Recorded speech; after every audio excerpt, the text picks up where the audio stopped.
বাবা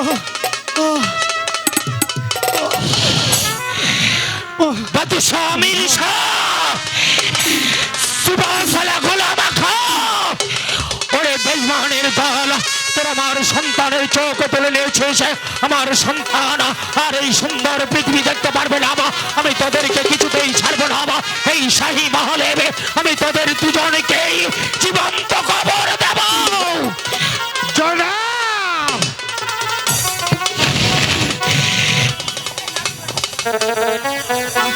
এই মালিক সর্দার মনে পড়ে সেদিনের কথা আমি তোর বাড়িতে গিয়েছিলাম তুই আমাকে চাতে করে ধর করে তোর বাড়িতে তাড়িয়ে দিয়েছিলি আর আমি তোকে বলে গিয়েছিলাম যদি আমি এর প্রতিশোধ করাই গন্ডায় আদায় না করতে পারি তাহলে বৃথায় আমার নাম মির্জা গোলাম গোলাম খা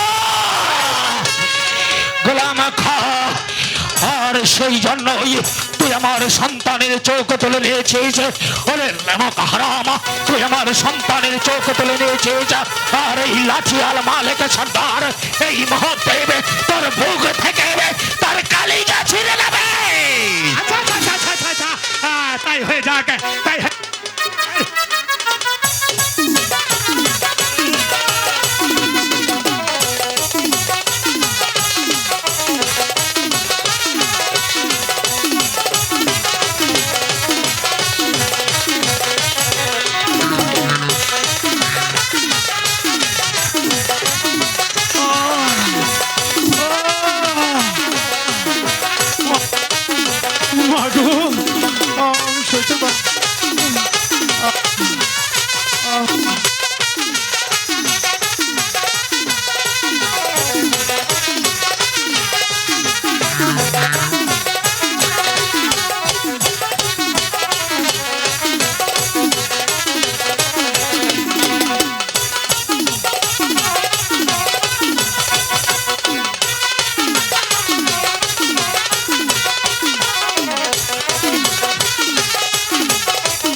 বন্দি করো এই বেঈমান গোলাম খাকে তুই কি করছিস রে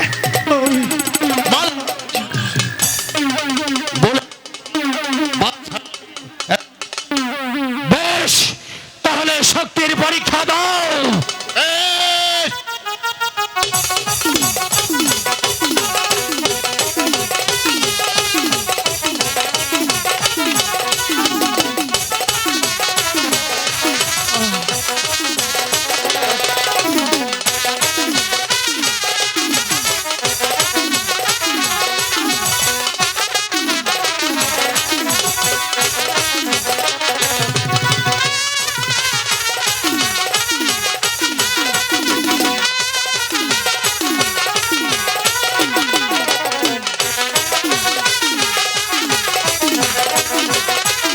হ্যালো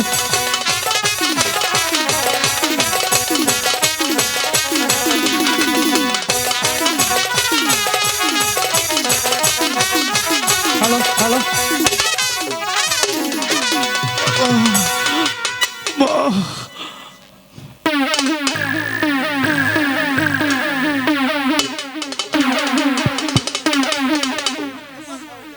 রাশেদা বন্দি করো এই নিষ্ঠুর বাদশাকে দাঁড়াও তুমি নয় আমি বন্দি করব আমার পিতাকে মালা চুপ করো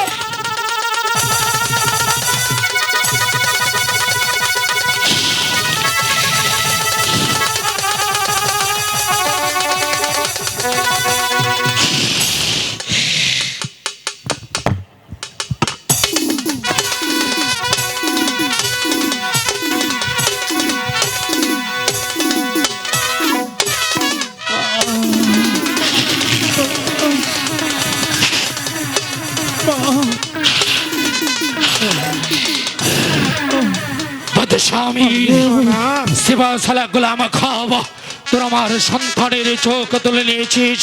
আমার সন্তান আর এই সুন্দর পৃথিবী দেখতে পারবে না মা। যেমনি ভাবে তোর আমার সন্তানের চোখ তুলে নিয়েছিস, ঠিক তেমনি ভাবে তোদের দুজনের দুটি করে চারটি চোখ আমি উপরে নেব। না বাবা না, কাশিম, বাবা কাশিম, তুমি এ কাজ করো না বাবা। কাশিম, চোখ হারানোর কি যে ব্যথা আমি জানি। তুমি ওদেরকে ক্ষমা করো, কাশিম, তুমি ওই বিষ্ণুর ক্ষমা করে দাও। কাশিম, বাবা। ক্ষমা করে দাও।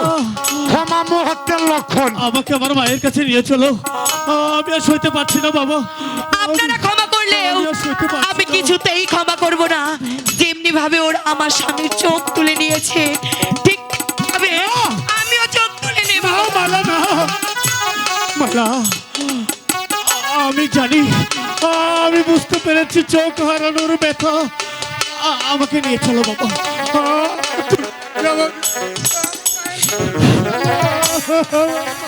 তাই যাবো রে মানিক, তাই যাবো। এই পাপ পুরিতে আর এক মুহূর্ত নাই রে। রাশেদা, বলুন তালাজি। সেবাসালা গোলাম কার হাতের শৃঙ্খল খুলে দাও মা। আচ্ছা মা তালাজি। মালা, তুমি তোমার পিতার হাতের বাঁধন খুলে দাও। যাও মা, যাও, ক্ষমা করে দাও। খুলে দাও মা, খুলে দাও।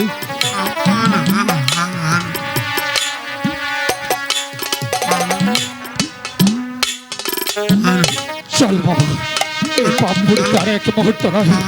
এখনই আমি তোকে তোর মায়ের কাছে নিয়ে যাও। দাঁড়ান, আমাকে নিয়ে যাবেন না।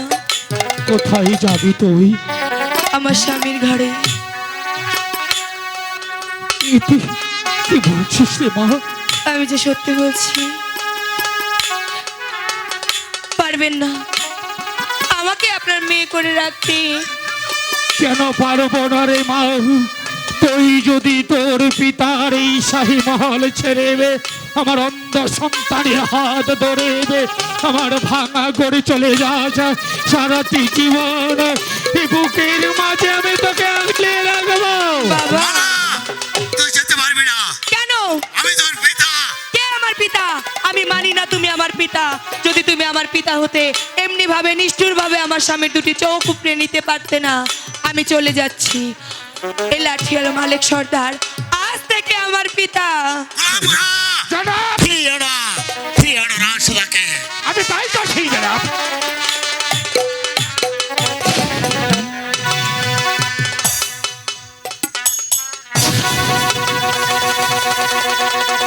গোলাম খাও, যেখানে দাঁড়িয়ে আছে ঠিক সেখানেই মূর্তির মতো দাঁড়িয়ে থাকো।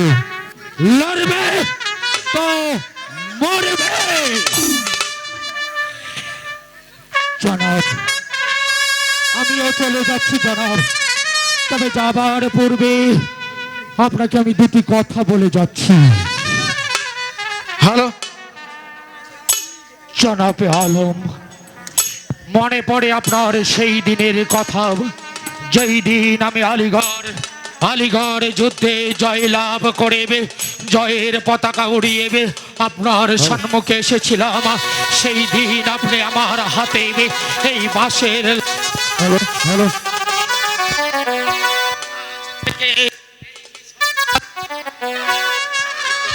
আমি তো পারলাম না এই স্বাধীন রাজ্যে পিতা হয়ে নিজের সন্তানের চোখ রক্ষা করতে। তাই তো বলছি জনাব, সেই যে বাঁশের লাঠি আমার হাতে তুলে দিয়েছিলেন, সেই বাঁশের লাঠির ওজন আমি আর সইতে পারছি না। আপনার দেওয়া লাঠি আপনার পদতলে রেখে আপনার গোলামি থেকে চির ইস্তফা দিয়ে আমি চলে যাচ্ছি জনাব। আমি চলে যাচ্ছি জনাব। আরেকটি কথা আপনাকে বলে যাচ্ছি, আমি যখন পিতা হয়ে নিজের সন্তানের দুটি চোখ রক্ষা করতে পারিনি, তেমনি এই অসহায় মিশরের প্রজাদেরকে রক্ষা আমি কোনোদিন করতে পারবো না। আমার মতো